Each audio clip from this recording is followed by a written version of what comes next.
The Titanic did not sink when it hit the iceberg. It sank before that. On the night of April 14, 1912, the ocean was calm. The sky was clear. The ship was steady. Nothing suggested urgency. Nothing indicated imminent danger. Everything was functioning exactly as it should. And that was the problem. The Titanic was not just a ship. It was proof that human progress had become reliable. Advanced engineering, watertight compartments, automatic doors, redundant systems. Decades of innovation condensed into steel. Nothing about it felt improvised. Nothing felt fragile. It was the logical outcome of an era that believed it had learned to control risk. If something happened, the design would absorb the impact. There would be margin. There would be time. Time to correct. Time to react. Time to resolve. But when margin is calculated based on the past, the future can exceed it without warning. And time is the variable confidence underestimates the most. Earlier that day, the sea had been almost too calm. The sky remained clear. The crossing proceeded without incident.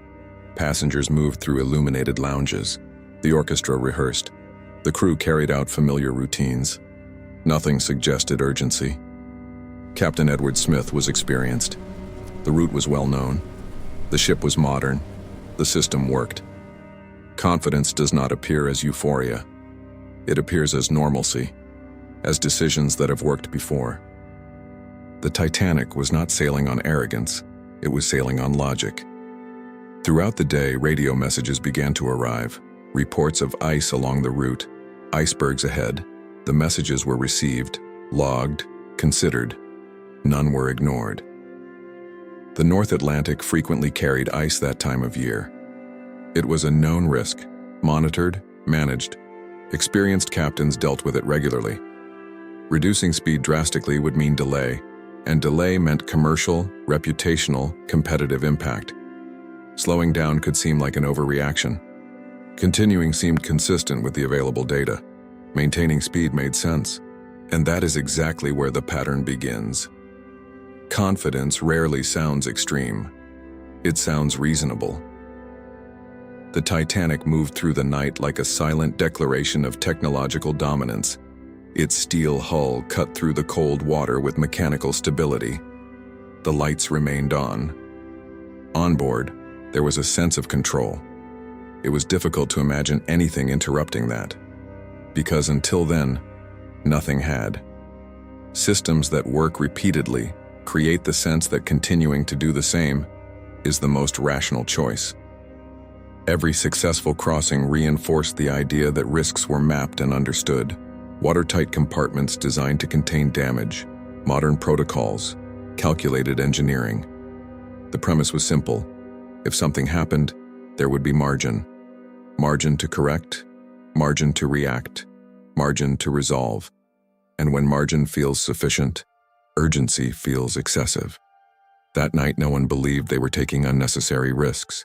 They believed they were following a solid plan, a plan grounded in accumulated experience. Nothing felt out of control. Nothing felt urgent. And complex systems rarely collapse in visible chaos. They collapse when stability feels too solid to question. Shortly before midnight, the lookout spotted a dark mass ahead. The warning was sent to the bridge. The order to steer away was executed immediately. The helm turned. The engines reduced power. There was no explosion, no dramatic impact. The contact was almost silent, a prolonged scraping along the hull. Many passengers barely noticed anything had happened. The Titanic still appeared intact. And in that moment, invisible to almost everyone on board, the equation had already changed. At first, nothing indicated the damage would be fatal. The Titanic had been designed to withstand collisions. Its watertight compartments could contain flooding in up to 4 compromised sections. That redundancy was what sustained the sense of structural security. The system anticipated failure. It had been designed with imperfections in mind. Confidence was not anchored in invulnerability, but in the capacity to absorb impact. Engineers went below to inspect the hull. The assessment took several minutes. Minutes that, above deck, felt insignificant. The surface of the ship remained calm. The lights still glowed. The orchestra continued to play. Nothing visually screamed danger, but below the waterline, reality was different. The iceberg had not torn a single dramatic gash. It had pressed along the hull at multiple points, opening small fractures across its length. Water began flooding compartments in sequence. 5, not 4. 5 compartments were compromised. That difference completely altered the mathematical equation that kept the ship afloat. When Thomas Andrews finished his calculations, the conclusion was unavoidable. The ship would sink, not immediately, but inevitably. And yet, above the waterline, nothing looked catastrophic. That interval, between technical confirmation of disaster and collective recognition of danger, is where decisions become decisive. Orders began to be issued. Prepare the lifeboats.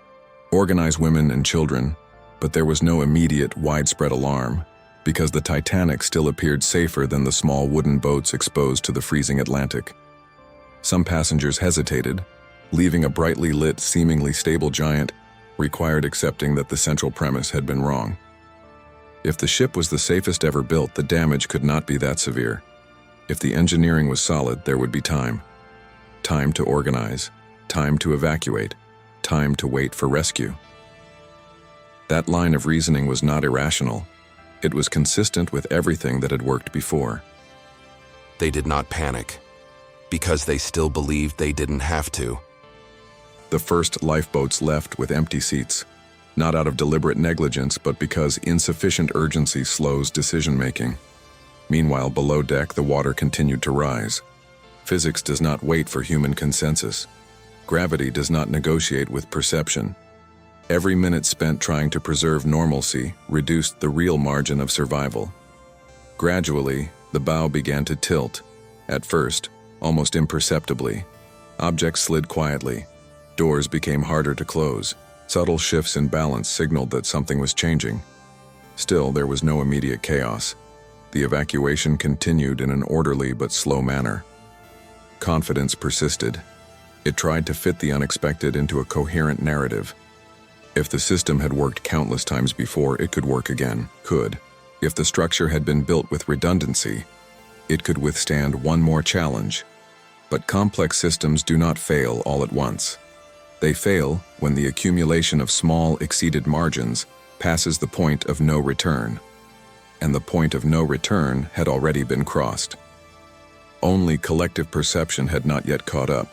When the tilt became too obvious to ignore, the transition from calm to urgency was abrupt. Calculation turned into haste.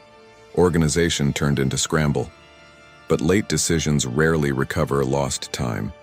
The Titanic was not sinking because no one perceived the risk. It was sinking because the risk seemed manageable for long enough. And in complex systems, misjudged time is more dangerous than isolated error.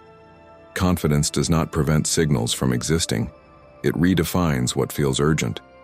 And that night, urgency was constantly recalibrated downward, until there was no margin left to recalibrate. In the final minutes, the Titanic no longer looked like a technological triumph. It looked like mass and gravity in conflict. The bow slipped lower while the stern rose against the dark sky. The angle became impossible to ignore. Passengers who had walked calmly hours earlier now clung to tilted railings. What had been designed for stability became unstable before everyone's eyes. And yet, even in the final moments, some believed something might still prevent the outcome. A ship appearing on the horizon, a revised calculation, an underestimated structural resistance. The human mind resists the sudden collapse of its own narrative. It seeks continuity even when evidence points to rupture. Throughout the night, decisions had been made based on a central premise. The system was robust. The ship was safe. The risk was manageable. When that premise began to collapse, there was no room left for gradual adjustments. The structure did not fail in a single spectacular instant. It yielded progressively, compartment by compartment, margin by margin, minute by minute. Physics replaced perception. Mathematics replaced the comforting narrative. When the hull finally broke under strain, it was not only steel that fractured, it was the collective expectation that technical control meant sufficient control. The silence that followed the final disappearance beneath the surface was not just the silence of a lost ship. It was the silence of confidence that had overestimated its margin. In hindsight, the mistakes seem obvious. Speed maintained in an ice field, insufficient lifeboats, initial underestimation of the damage. But within the context of the time, each decision had plausible justification. Each choice appeared rational, and that is what makes the pattern so persistent. The Titanic did not sink because everyone ignored reality. It sank because the available reality suggested there was enough time to respond. Time to correct. Time to evacuate. Time to resolve. Time that seemed to exist, but did not. Collapses rarely begin with visible chaos. They begin when accumulated stability reduces vigilance in proportion to risk. When past successes create the assumption that future failures will follow familiar patterns. When the possibility of error is acknowledged, but classified as too unlikely to demand immediate action. The Titanic did not sink at the moment of collision. It sank while decisions based on stability prolonged the sense of control. Minutes consumed by excessive confidence became lost opportunities for response. In complex systems, delays are decisive. The pattern does not belong only to 1912. It reappears whenever engineering, experience, and positive track records create the impression that known risks have been fully domesticated. The iceberg was the event. Confidence was the process. And processes are harder to see than events, because events are visible. Processes remain invisible while they still feel reasonable. Collapse does not begin with panic. It begins with certainty. And that is precisely why it is so rarely recognized in time.